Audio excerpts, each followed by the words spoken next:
പാഠം 385. വലിയ ചെറിയ നഷ്ടങ്ങൾ. ഹലോ, അതെ, മോഹനേഷനാണ്. നമസ്കാരം സാർ. രാജേന്ദ്രൻ സാർ പറഞ്ഞിരുന്നു. സത്യത്തിൽ ഇന്ന് താലൂക്ക് ഓഫീസിൽ വന്ന് സാറിനെ കണ്ട് കാര്യങ്ങൾ പറയണമെന്ന് പറഞ്ഞിരിക്കുകയായിരുന്നു ഞാൻ. സാറിനറിയാലോ, ഇത് കുറച്ച് സമയം വേണ്ട ജോലിയാണ്. എന്തായാലും അടുത്ത വെള്ളിയാഴ്ച ഉറപ്പായും സാർ. സാറിനറിയാലോ, മോഹനകൃഷ്ണൻ ഒരു കാര്യം പറഞ്ഞാൽ അതിൽ മാറ്റം ഉണ്ടാവില്ലെന്ന്. ശരി സാർ. രാവിലെ തന്നെ മുടിഞ്ഞ ആത്മപ്രശംസയാണല്ലോ. ആരായിരുന്നു? തഹസിൽദാരോ ഡെപ്യൂട്ടി തഹസിൽദാരോ? തഹസിൽദാർ. ചുമ്മാതല്ല സ്വയം പുകഴ്ത്തി ഇങ്ങനെ തകർത്തത്. ഞാൻ ആത്മപ്രശംസ നടത്തിയല്ല, ഒരു കാര്യം പറഞ്ഞത്. മോഹനകൃഷ്ണൻ ഒരു വാക്ക് പറഞ്ഞാൽ അത് മാറില്ല എന്ന് സാറിന് അറിയാമല്ലോ എന്നാണ് ചോദിച്ചത്. അത് തഹസിൽദാർക്ക് നേരത്തെ അറിയാവുന്നത് കൊണ്ട് ഞാൻ പറഞ്ഞ് സമ്മതിച്ചു. എന്തായാലും എന്റെ മോഹനേട്ടനെ സമ്മതിക്കണം. കേരളത്തിൽ ഇത്ര കൃത്യമായിട്ട് വാക്ക് പാലിക്കുന്ന വേറൊരു സർക്കാർ ഉദ്യോഗസ്ഥനും ഉണ്ടാവില്ല. ഭാമേ, വാക്ക് പാലിക്കണമെങ്കിൽ കഠിനാധ്വാനം ചെയ്യാനുള്ള മനസ്സു മാത്രം പോരാ, കുറച്ച് ബുദ്ധി വേണം. ഉദാഹരണത്തിന്, മെനിഞ്ഞാന്ന് ഡെപ്യൂട്ടി തഹസിൽദാർ രാജേന്ദ്രൻ സാറ് എന്നെ വിളിച്ച് റീസർവേ കഴിഞ്ഞ മുഴുവൻ ഭൂമിയുടെയും ലിസ്റ്റ് ചോദിച്ചു. തഹസിൽദാർ ആവശ്യപ്പെട്ടിട്ടാണ് തഹസിൽദാർ വിളിച്ചോളും എന്നും പറഞ്ഞു. സാധാരണ ഉദ്യോഗസ്ഥരാണെങ്കിൽ തഹസിൽദാർ വിളിക്കുന്നത് വരെ കാത്തിരിക്കും. പക്ഷെ ഞാനോ, മെനിഞ്ഞാന്ന് രാജേന്ദ്ര സാർ വിളിച്ചു വെച്ച ഉടനെ ജോലിയും തുടങ്ങി. ലിസ്റ്റ് ഉണ്ടാക്കണമെങ്കിൽ കുറഞ്ഞ ഒരു 4 ദിവസമെങ്കിലും എടുക്കും. പക്ഷേ ഞാൻ ജോലി പകുതിയായി കഴിഞ്ഞു. ഇനി എനിക്ക് 2 ദിവസം ജോലി ബാക്കിയുള്ളൂ. അതുകൊണ്ട് തഹസിൽദാർ വിളിച്ചപ്പോ ഞാൻ പറഞ്ഞു ഉടനെ ജോലി തുടങ്ങാമെന്ന്. ഞാൻ ജോലി തുടങ്ങി കഴിഞ്ഞ കാര്യം പുള്ളിക്കാൻ അറിയില്ലല്ലോ. അതുകൊണ്ടാണ് എനിക്ക് 4 ദിവസം സമയം തന്നത്. ബാക്കി പറയണ്ട, എനിക്ക് കാര്യം പിടികിട്ടി. 4 ദിവസത്തിനുള്ളിൽ മോഹനകൃഷ്ണൻ റിപ്പോർട്ട് തയ്യാറാക്കി ചെല്ലുമെന്നാണ് തഹസിൽദാർ പ്രതീക്ഷിക്കുന്നത്. പക്ഷേ മോഹനേട്ടൻ ഇനി 2 ദിവസം മതി. ചുരുക്കത്തിൽ ജോലി തീർക്കാമെന്ന് പറഞ്ഞതിന്റെ 2 ദിവസം മുന്നേ റിപ്പോർട്ട് തയ്യാറാക്കി താലൂക്ക് ഓഫീസിൽ എത്തിക്കുന്നതോടെ മോഹനകൃഷ്ണൻ ഒരു പുലിയാണെന്ന് തഹസിൽദാർ കരുതും.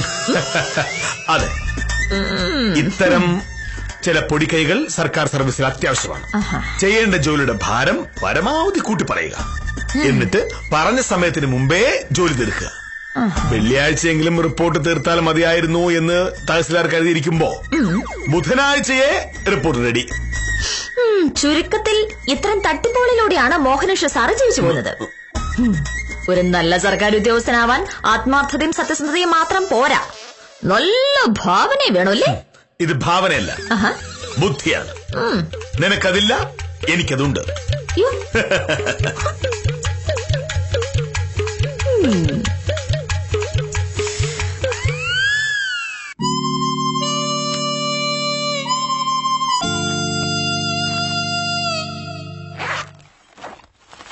ഭാമേ, ഭാമേ, വരുന്നു. എന്താ മോനേട്ടാ? 2500 രൂപയുണ്ട്. ഇത് മാധവൻകുട്ടിയുടെ പലചരക്കിടയിൽ കൊടുക്കാനുള്ള പൈസയാണ്. ഇന്ന് കൊടുക്കാമെന്നാണ് ഞാൻ പറഞ്ഞത്. പക്ഷെ ഞാൻ പോകുന്ന സമയത്ത് മാധവൻകുട്ടി കട തുറക്കില്ല. നീ പോകുമ്പോ കൊടുക്കണം. അയ്യോ, ഞാനിന്ന് നേരത്തെ ഇറങ്ങും മോഹനേട്ടാ. മാധവൻകുട്ടി കട തുറക്കുന്ന 10 മണിക്കല്ലേ, എനിക്ക് അതിന് മുന്നേ പോണം. എന്നാലും കുഴപ്പമില്ല, നീ 4 മണിക്ക് മുമ്പ് തിരിച്ചു വരില്ലേ, അപ്പൊ കൊടുത്താൽ മതി. ഞാൻ വരുമ്പോ 5:15 ആ സമയത്ത് മാധവൻകുട്ടി അമ്പലത്തിലായിരിക്കും. അവൻ അമ്പല കമ്മിറ്റിയിലുണ്ടല്ലോ. ശരി, കൊടുത്തോളാം. നീ എന്താ എണ്ണി നോക്കായിരുന്നത്? മോഹനേട്ടൻ എണ്ണിട്ടല്ലേ തന്നത്? ഞാൻ എണ്ണിയോ ഇല്ലയോ എന്നുള്ളതല്ല പ്രശ്നം. പണം ആര് തന്നാലും അത് എണ്ണി നോക്കിയിട്ടേ വാങ്ങാവൂ. എന്റെ മോഹനേട്ടാ, എന്റെ കക്ഷികൾ ആരെങ്കിലും ആണ് ഈ പൈസ തന്നിരുന്നെങ്കിൽ ഞാൻ എണ്ണി നോക്കിട്ടേ വാങ്ങുള്ളൂ. പക്ഷെ ഇത് മോഹനേട്ടൻ തന്ന പൈസയല്ലേ, അതെന്താ ഞാൻ എണ്ണണേ? എന്തായാലും മോഹനേട്ടൻ എന്നെ പറ്റിക്കില്ലല്ലോ. പറ്റിക്കുന്നതല്ല പ്രശ്നം. ഞാൻ എണ്ണിയപ്പോൾ അബദ്ധത്തിൽ എണ്ണം തെറ്റിപ്പോയതാണെങ്കിലോ? 25 100ന്റെ നോട്ടുകൾക്ക് പകരം ഇത് 24 മാത്രമേ ഉള്ളൂ എന്ന് കരുതുക.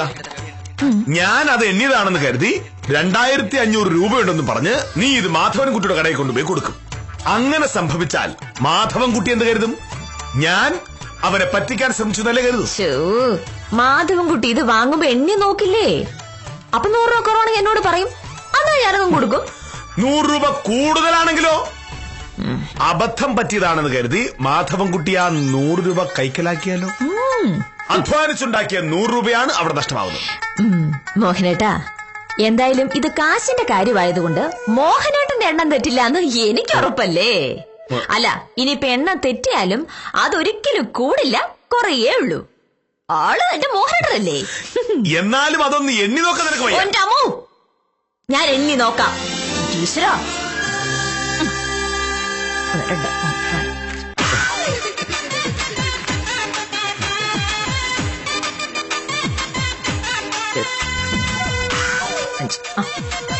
കൃത്യം 2500. തീർന്നല്ലോ പ്രശ്നം. ഇനിയെങ്കിലും എനിക്ക് എന്റെ പാട് നോക്കി പോവാലോ. ഈശ്വരാ.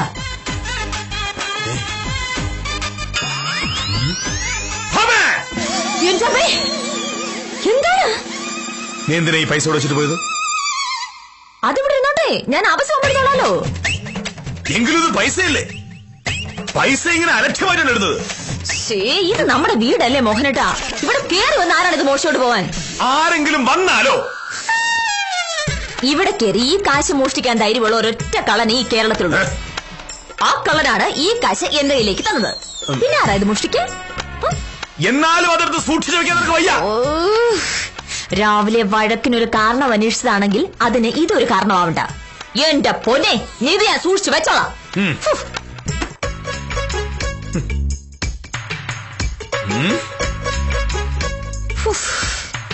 എന്റെ അമ്മോ, ഇങ്ങനെ ഒരു ചിട്ട. എന്ത് ചെയ്യണമെങ്കിലും ചിട്ട. ശ്വാസം വലിക്കേണ്ടത് എങ്ങനെയാണെന്നതിന് പോലും ചിട്ടയാണ് ഇവിടെ. ഇങ്ങനെ വില്ലേജ് ഓഫീസറാക്കുന്നതിന് പകരം ഏതെങ്കിലും പട്ടാള ക്യാമ്പിൽ അയക്കേണ്ടതായിരുന്നു. ഇവിടെ ഉണ്ടായിരുന്നോ? ഞാൻ മോഹനേട്ടന്റെ ചിട്ടയെ പറ്റി ഇങ്ങനെ ആലോചിക്കുകയായിരുന്നു. നീ പറഞ്ഞൊക്കെ ഞാൻ കേട്ടു. കേട്ടായിരുന്നു. പണം എന്ന് പറയുന്നത് വളരെ മൂല്യമുള്ളൊരു വസ്തുവാണ്. നമ്മുടെ ഇന്നത്തെ ലോകത്ത് പണമില്ലാതെ ഒന്നും നടക്കില്ല. അങ്ങനെയുള്ളപ്പോൾ നമ്മൾ കഷ്ടപ്പെട്ടുണ്ടാക്കുന്ന പണം നമ്മൾ വളരെ സൂക്ഷിച്ചു വേണം കൈകാര്യം ചെയ്യാൻ. എന്റെ മോഹനേട്ടാ, ഒരു പ്രാവശ്യം ഞാൻ പറഞ്ഞു, ഇത് നമ്മുടെ വീടല്ലേ, വീട്ടിൽ പണം അത്ര സൂക്ഷിച്ചു വെക്കേണ്ട കാര്യമുണ്ടോ?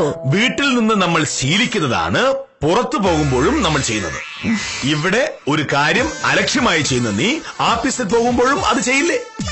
നിന്റെ ആഫീസിൽ ഒരു ദിവസം എത്ര പേരാണ് വന്നു പോകുന്നറിയില്ലേ?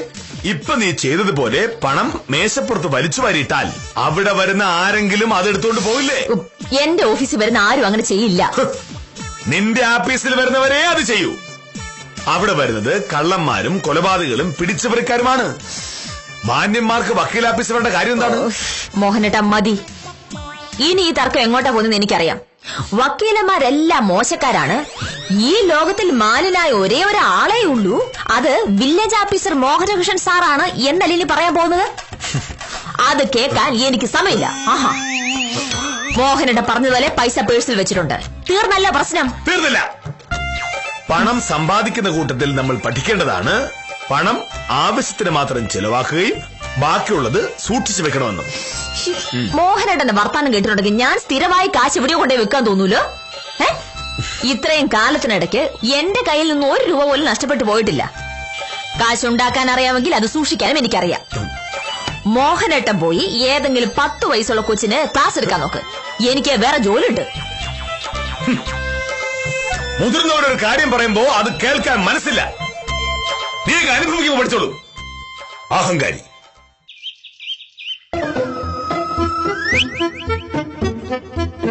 ഇനി ഇങ്ങനെ മുഖം വീർപ്പിച്ചിരുന്നിട്ട് എന്താ പ്രഭേ കാര്യം? പോവാനുള്ളത് പോയി, അത് പോട്ടെ എന്ന് പറഞ്ഞാൽ എങ്ങനെ കാഞ്ഞിര സാറേ? രൂപ 1-2 അല്ല 600 പോയത്. ഒരു പുതിയ ചുരിദാർ വാങ്ങാനായിട്ട് ഞാൻ മാറ്റി വെച്ചിരുന്ന കാശാ. എന്റെ സ്വയംപരമ്പ സാറേ, ഞാൻ പറയുമ്പോ നിങ്ങൾ സമ്മതിച്ചില്ല എന്ന് എനിക്കറിയാം. എന്നാലും കാശ് സൂക്ഷിക്കുന്ന കാര്യത്തിൽ പെണ്ണുങ്ങൾ പണ്ടേ അത്ര പോരാ. ശിശുപാലൻ ചേട്ടൻ പറയുന്ന കേട്ട ഞാൻ എന്തോ മനഃപൂർവ്വം കാശ് കളഞ്ഞതുപോലെ തോന്നുമല്ലോ. സ്കൂട്ടറിന്റെ സീറ്റിനടിയിലെ ക്യാബില്ല ഞാൻ എന്നും പേഴ്സ് വെക്കുന്നത്. പെട്രോൾ അടിക്കാനായിട്ട് പമ്പിൽ കയറിയപ്പോ എന്തായാലും പേഴ്സ് അതിനകത്തുണ്ടായിരുന്നു. പേഴ്സ് തിരിച്ചു വെച്ച് ലോക്ക് ചെയ്തതാ. എന്നിട്ടാ ഞാൻ മെഡിക്കൽ സ്റ്റോറിൽ കയറിയത്. പക്ഷെ മെഡിക്കൽ സ്റ്റോറിൽ കയറിയിട്ട് തിരിച്ചു വന്നപ്പോ പേഴ്സ് കണ്ടില്ല. ആ ദ്രോഹി എങ്ങനെ അടിച്ചു മാറ്റിയെന്ന് എത്ര ആലോചിച്ചിട്ട് എനിക്ക് മനസ്സിലാവണില്ല. സംഭവിച്ചെന്താണെന്ന് ഞാൻ പറയാം. പ്രൊഫസർ പെട്രോൾ അടിച്ച് സീറ്റ് തിരിച്ചടച്ചപ്പോ ലോക്കായി കാണില്ല. മെഡിക്കൽ സ്റ്റോറിന്റെ മുന്നിൽ വണ്ടി നിർത്തി പ്രൊഫസർ പോയപ്പോ ഏതോ ഒരുത്തൻ അത് തുറന്ന് പേഴ്സ് എടുത്തു. തിരിച്ച് ഭംഗിയായിട്ട് ലോക്ക് ചെയ്തിട്ട് പോവുകയും ചെയ്തു.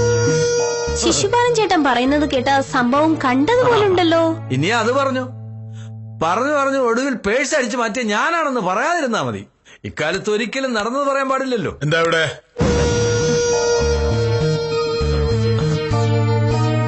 രാവിലെ ആഫീസിൽ വന്ന് വട്ടം കൂടിയിരുന്ന് തമാശ പറയാനാണോ സർക്കാർ നിങ്ങൾക്ക് മാസം മാസം ശമ്പളം തരുന്നത്? ചോദിച്ചു കേട്ടില്ലേ? അതല്ല സർ, പ്രൊഫസറിന്റെ പേഴ്സ് മോഷണം പോയി. അതിൽ 600 രൂപ ഉണ്ടായിരുന്നു. പ്രഭ വന്നപ്പോ മുതൽ അത് പറഞ്ഞ് വിഷമിച്ചിരിക്കുകയായിരുന്നു. ഞങ്ങളൊന്ന് ആശ്വസിപ്പിച്ചതാ. പണം സൂക്ഷിക്കാൻ അറിയാത്തവർക്ക് അങ്ങനെ പല അബദ്ധവും പറ്റും.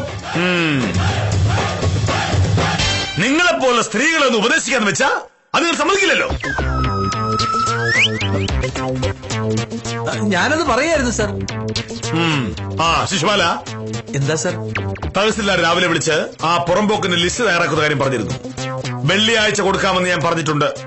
വെള്ളിയാഴ്ച ആക്കണ്ട സർ, നമുക്കത് വ്യാഴാഴ്ച തന്നെ കൊടുക്കാം. വ്യാഴാഴ്ചയല്ല, ബുധനാഴ്ച. ഇന്നും നാളെയും കൂടി മെനക്കെട്ടാത്തിരുന്ന ജോലിയേ ഉള്ളൂ. ബുധനാഴ്ച രാവിലെ ഞാൻ ലിസ്റ്റ് തഹസിൽദാരുടെ മേശപ്പുറത്ത് വെച്ചിരിക്കും. കാഞ്ചന സാറേ, മോഹനേഷ സാറിന്റെ പുതിയ നമ്പർ കണ്ടു. ജോലി കൂടുതലുണ്ടെന്നും പറഞ്ഞ് വെള്ളിയാഴ്ച വരെ സമയം ചോദിക്കാം. എന്നിട്ട് നമ്മളെ കൊണ്ട് കഷ്ടപ്പെട്ട് ജോലി ചെയ്യിപ്പിച്ചിട്ട് ബുധനാഴ്ച രാവിലെ ലിസ്റ്റ് താലൂക്ക് ഓഫീസിൽ എത്തിക്കുക. അതോടെ തഹസിൽദാരുടെ മുന്നിൽ മോഹനേഷ സാർ മിടുക്കനാവും. എങ്ങനെയുണ്ട് ബുദ്ധി? സ്വയംപ്രഭ സാറേ, ഈ പോയ 600 കാര്യം ആലോചിക്കാതെ ജോലി ചെയ്യാൻ നോക്കും. എന്നെ കൊണ്ടും വയ്യ. ഇന്നല്ലെങ്കിൽ നാളെ പുതിയൊരു ചുരിദാർ വാങ്ങാൻ ഇരുന്നതാ ഞാൻ. എന്റെ അമ്മച്ചി ആ കാശ് പോയത് ഓർത്തിട്ട് സഹിക്കുന്നില്ല. റിപ്പോർട്ട് നിങ്ങൾ എന്നങ്ങ് എഴുതിയാ മതി. സ്വയംപ്രഭേ, ഈശ്വരാ, ഞാൻ പറയുന്നത് കേട്ടോ? മുടിഞ്ഞ ചെവിയാ സാറിന്റെ, കേട്ട് കാണും. എന്നാ പിന്നെ ഇന്ന് പ്രൊഫസറിന് ഓണാ ചെല്ല്. ഐശ്വര്യമായിട്ട് പോയിട്ട് വാ.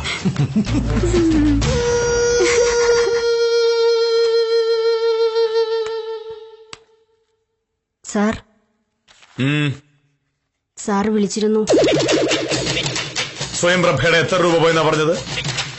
600 രൂപ. ആ 600 രൂപ ഞാനാണ് മോഷ്ടിച്ചതെന്ന് സ്വയംപ്രഭയ്ക്ക് തോന്നുന്നുണ്ടോ? ഇല്ല സാർ. ആ പണം നഷ്ടപ്പെടാൻ ശിശുപാലനും കാഞ്ചനയും കാരണമായിട്ടുണ്ടോ? ഇല്ല സാർ. കേരള സർക്കാർ ഇതിലിടപെട്ടിട്ടുണ്ടോ? കേരള സർക്കാരോ? ഇല്ല സാർ. അപ്പൊ പിന്നെ സ്വയംപ്രഭയുടെ ശ്രദ്ധക്കുറവുകൊണ്ട് പണം നഷ്ടപ്പെടുന്നതിന്റെ പേരിൽ കേരള സർക്കാരിന്റെ വില്ലേജ് ഓഫീസിൽ നടക്കേണ്ട ജോലികൾ ചെയ്യില്ല എന്ന് പറയുന്നതിൽ എന്ത് ന്യായമുള്ളത്? പണം സൂക്ഷിക്കാൻ പഠിക്കണം. എന്നെപ്പോലെ പക്വതയും വിവരവുമുള്ള ആണുങ്ങളെ കളിയാക്കി ഞങ്ങൾ പെണ്ണുങ്ങൾ വലിയ ആളുകളാണെന്ന് പറഞ്ഞ് നടക്കുന്ന സ്വയംപ്രഭയുടെ 600 രൂപയല്ലേ പോയുള്ളൂ. അത് ഭാഗ്യം. പോയി ജോലി നോക്ക്. നാളെ വൈകിട്ട് 5 മണിക്ക് മുമ്പ് റിപ്പോർട്ട് റെഡിയാക്കി തന്നില്ലെങ്കിൽ സ്വയംപ്രഭ വിവരമറിയും. ശരി സാർ.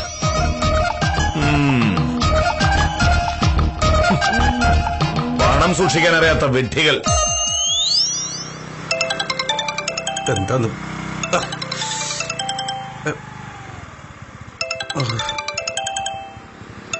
ഹലോ, അതെ. പുഷ്പകളെ നിന്നെ ഞാൻ വിളിക്കാതിരിക്കായിരുന്നു ഭൈ. പിന്നെ നിന്റെ കടലാസൊക്കെ ഞാൻ ശരിയാക്കിയിട്ടുണ്ടേ. നാളെ രാവിലെ 10 മണിക്ക് പഞ്ചായത്ത് ഓഫീസിലോട്ട് നീ ഒന്ന് ചെന്നാ മതി. അവിടെ സദാശിവൻ എന്ന് പറയുന്ന ഒരാളുണ്ടേ, അയാളുടെ കണ്ടെന്ന് കാര്യം പറഞ്ഞാൽ മതി. പിന്നെ ഒരു 100 രൂപ കൊടുത്തേക്കിനെ, അതിന് പിശുക്ക് കാണിക്കല്ലേ. ശരി ശരി ശരി ശരി.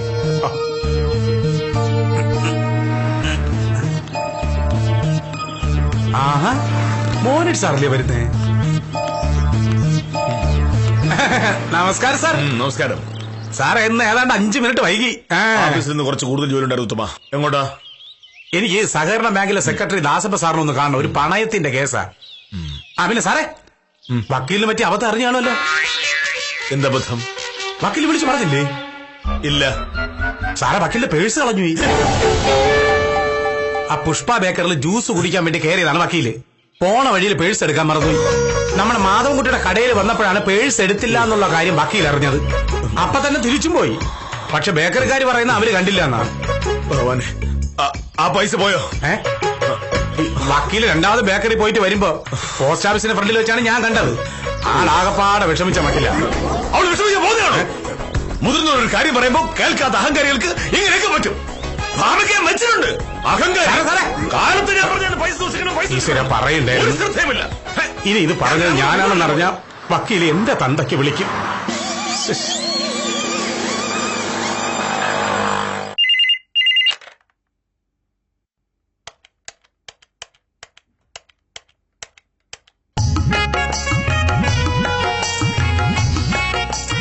ആ വിദ്യ, ഞാനാ.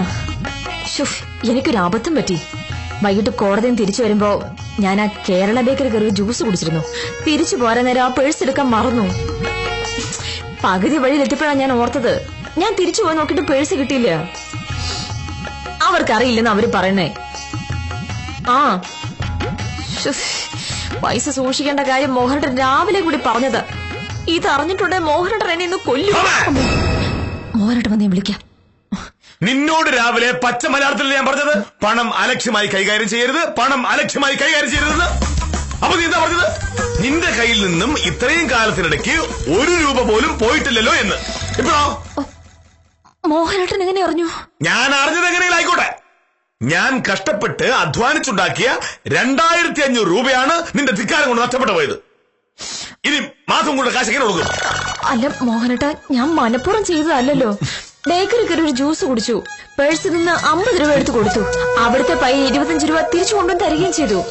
ഞാനത് പേഴ്സ് വെച്ചപ്പോഴാ എനിക്കൊരു ഫോൺ വന്നത്. ഫോൺ സംസാരിച്ചു കഴിഞ്ഞിട്ട് ഞാനങ്ങ് എഴുന്നേറ്റ് പോന്നു. അപ്പൊ ഞാൻ പേഴ്സ് എടുക്കാൻ മറന്നുപോയി. 1 2 രൂപയല്ല, രൂപ 2500 ആണ് ആ പേഴ്സിലുണ്ടായിരുന്നത്. 2500 രൂപയുടെ വില എന്താണെന്ന് നിനക്കറിയാമോ? മോഹനേട്ട, പറ്റിപ്പോയി. 3 ദിവസത്തെ അധ്വാനത്തിന്റെ ഫലമാണ് 2500 രൂപ. ആ കാശ് നീ ഒരു ജ്യൂസ് കുടിച്ചതിന്റെ പേരെ കൊണ്ട് കളഞ്ഞു കുടിച്ചു. ഇത് ഞാൻ സമ്മതിക്കില്ല. മോഹനേട്ട, ഇത്തവണത്തേക്കൊന്ന് ക്ഷമിക്ക്. എനിക്കൊരു തെറ്റ് പറ്റിപ്പോയി എന്ന് പറഞ്ഞിട്ട് എന്താ കാര്യം? പോയ 2500 രൂപ തിരിച്ചിട്ടോ? അല്ലെങ്കിൽ തന്നെ നിനക്ക് പണത്തിന്റെ വില അറിയില്ല. 10 50 രൂപയായിരുന്നെങ്കിൽ പോട്ടേ എന്നോർത്ത് സമാധാനിക്കാമായിരുന്നു. ഇതിപ്പോ രൂപ 2500 ആണ്. അതൊരു ശരി സംഖ്യയാണോ? 2500 രൂപ വലിയ സംഖ്യ തന്നെയാ. അതേ, സമ്മതിച്ചു. പക്ഷെ എന്തായാലും പറ്റാനുള്ളത് പറ്റിയില്ലേ. ഇനി പറഞ്ഞിട്ട് എന്താ കാര്യം? കൊള്ള 2500 രൂപ കളഞ്ഞു കുടിച്ചിട്ടും നിനക്കൊരു കുറ്റമൊന്നുമില്ല. നിനക്കറിയോ ഭാമേ, പണ്ടൊരു ദിവസം കളക്ടറേറ്റിൽ പോകാൻ ബസ്സിൽ കയറിയിരുന്നപ്പോ എന്റെ 100 രൂപ പോക്കറ്റടിച്ചു പോയി. അതിനുശേഷം ഞാൻ പണം കൈകാര്യം ചെയ്യുന്നത് എത്ര സൂക്ഷ്മതയാണെന്ന് അറിയാമോ? പക്ഷെ നിന്റെ കാര്യമോ? അന്ന് 100 രൂപ പോയപ്പോ എനിക്കുണ്ടായ വിഷമം പോലും 2500 രൂപ കളഞ്ഞു കുടിച്ചിട്ട് നിനക്കില്ല. മോഹനേട്ട, ആരും വന്നിട്ടുണ്ട്. ആര് വന്നാലെന്താ? എന്റെ 2500 രൂപയുടെ ഒരു തീരുമാനമായിട്ട് മതി വേറെ എന്തും. അതിലിനി എന്ത് തീരുമാനം ഉണ്ടാക്കാൻ പറ്റും? എനിക്ക് ഫീസ് കിട്ടുമ്പോ ഞാൻ തിരിച്ചു തന്നോളാം. അതെന്തിനാ? നീ പറയുന്ന കേട്ടാൽ നിന്റെ പൈസ നിന്റെ പൈസയും എന്റെ പൈസ എന്റെ പൈസയാണെന്ന് തോന്നുമല്ലോ. നീ 2500 രൂപ തന്നാലും പോയ 2500 രൂപ പോയില്ലേ? അല്ല, അത് ആരാണെന്ന് നോക്കുവോ? നോക്കാം. പക്ഷേ ഞാൻ തിരിച്ചു വരുന്നവരെ ഇങ്ങോട്ട് പറ. ഈ വരയിൽ ഇവിടെ നിന്നുള്ള ഇവിടെ അറിയും. അഹങ്കാരി. ആഹാ, എന്റെ ഈശ്വര. നമസ്കാരം സാർ. മാധവൻകുട്ടിയോ? മാധവൻകുട്ടി ഇങ്ങോട്ട് വരുമെന്ന് എനിക്കറിയാമായിരുന്നു. പക്ഷേ ഇതൊന്നും എന്റെ തെറ്റല്ല. ഒക്കെ ഭാമയുടെ അഹങ്കാരം കൊണ്ടായിരുന്നു. എന്താ സാറേ? മാധവൻകുട്ടിക്ക് തരാനുള്ള 2500 രൂപ രാവിലെ ഞാൻ ഭാമയുടെ കയ്യിൽ കൊടുത്തതായിരുന്നു. പണം വളരെ സൂക്ഷിക്കണമെന്നും പറഞ്ഞിരുന്നു. പക്ഷേ അപ്പോൾ അവൾക്ക് പരിഹാസം. ഒടുവിൽ ഇപ്പോൾ എന്തുണ്ടായി? അവളുടെ പേഴ്സ് എവിടെയോ വെച്ച് കളഞ്ഞുപോയി. ഞാൻ അറിഞ്ഞു. വൈകിട്ട് എന്റെ കടയിൽ വന്നപ്പോഴാ പേഴ്സ് പോയ കാര്യം വക്കീലറിഞ്ഞു. അപ്പൊ തന്നെ തിരിച്ചുപോയി. പേഴ്സ് കിട്ടിയോ സാറേ? എവിടെ? തിരിച്ചു ചെന്നപ്പോൾ ആ ബേക്കറിക്കാരൻ പറഞ്ഞു അവർക്കറിയില്ല എന്ന്. അറിയാമെങ്കിൽ അവർ സമ്മതിക്കില്ലല്ലോ. ആ പേഴ്സിൽ മാധവൻകുട്ടിക്ക് തരാനുള്ള 2500 രൂപ ഉണ്ടായിരുന്നു. അതവരെടുത്ത് കാണും. അല്ല സാറേ, എന്റെ പൈസ രാവിലെ തന്നെ വക്കീല് തന്നു. വക്കീൽ രാവിലെ കോടതി പോകാൻ പോകുമ്പോ ഞാൻ കട തുറക്കുകയായിരുന്നു. അപ്പൊ തന്നെ എനിക്ക് തരാനുള്ള 2500 രൂപ തന്നിട്ടാ വക്കീല് തിരിച്ചുപോയെ.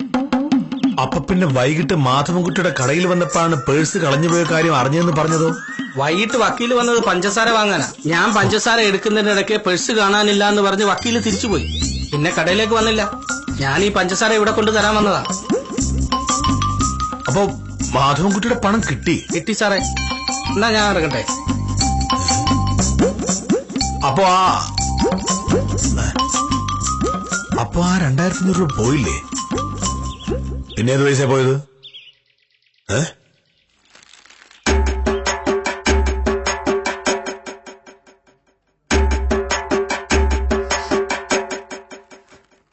ആരായിരുന്നു?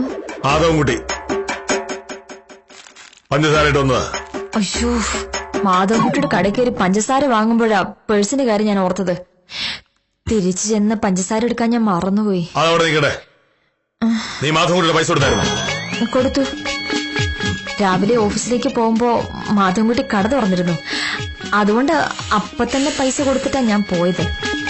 അത് നീ എന്താ ആദ്യം പറയാതിരുന്നത്? അല്ല മോഹനേട്ടാ, രാവിലെ മോഹനേട്ട പറഞ്ഞില്ലേ തഹസിൽദാര് 4 ദിവസം കൊണ്ട് റിപ്പോർട്ട് തയ്യാറാക്കാൻ പറഞ്ഞത് ഇനി 2 ദിവസം കൊണ്ട് മോഹനേട്ട തീർക്കുന്നു. വലിയ ഭാരമുള്ള ജോലിയാണെന്ന് പറഞ്ഞിട്ട് പറഞ്ഞ സമയത്തിന് മുന്നേ തീർക്കുമ്പോൾ നമ്മൾ വലിയ ആത്മാർത്ഥതക്കാരാണ് തഹസിൽദാർ വിചാരിക്കൂന്നൊക്കെ. അതുകൊണ്ട് എന്റെ പേഴ്സിൽ ആകെ ഉണ്ടായിരുന്ന 50 രൂപ കൊണ്ടാണ് ഞാൻ ബേക്കറി കയറിയത്. ജ്യൂസ് കുടിച്ചിട്ട് ബാക്കി കിട്ടി 25 രൂപയെ ആ പേഴ്സിൽ ഉണ്ടായിരുന്നുള്ളൂ. വേറെ പൈസ ഒന്നും പോയിട്ടില്ല. പക്ഷെ അങ്ങനെ 25 രൂപ പോയിന്ന് ഞാൻ പറഞ്ഞിട്ടുണ്ടെങ്കിൽ അപ്പോഴും മോഹനോട് എന്നോട് വഴക്കുണ്ടാക്കില്ലേ? അതുകൊണ്ടാ 2500 രൂപ പോയെന്ന് ഞാൻ പറഞ്ഞത്.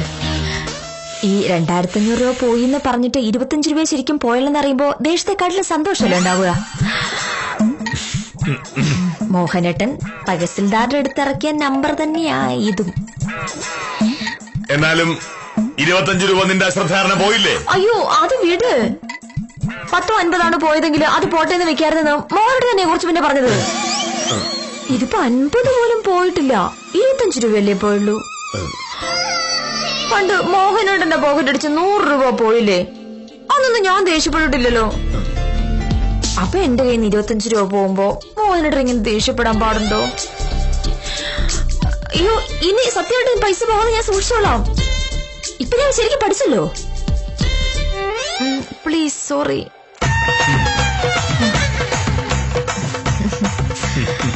തരക്കേടില്ലാത്ത തന്ത്രമാണെന്ന് സമ്മതിക്കാതെ വയ്യ. വലിയ നഷ്ടത്തിന്റെ കഥ പറഞ്ഞതിന് ശേഷം നഷ്ടം തീരെ ചെറുതായിരുന്നു എന്ന് സ്ഥാപിച്ചാൽ ഏത് മോഹനകൃഷ്ണനെയും വരുതിക്ക് നിർത്താമെന്ന് സത്യഭാമ നമ്മളെ ബോധ്യപ്പെടുത്തി തന്നു. പ്രശ്നങ്ങൾ ഒഴിവാക്കാൻ ഇത്തരം പൊടിക്കൈകൾ ഉപയോഗിക്കാവുന്നതാണ് എന്ന് മാത്രം പറഞ്ഞ് ഇന്നത്തേക്ക് വിടാം. കാര്യം നിസ്സാരം തുടരുന്നു.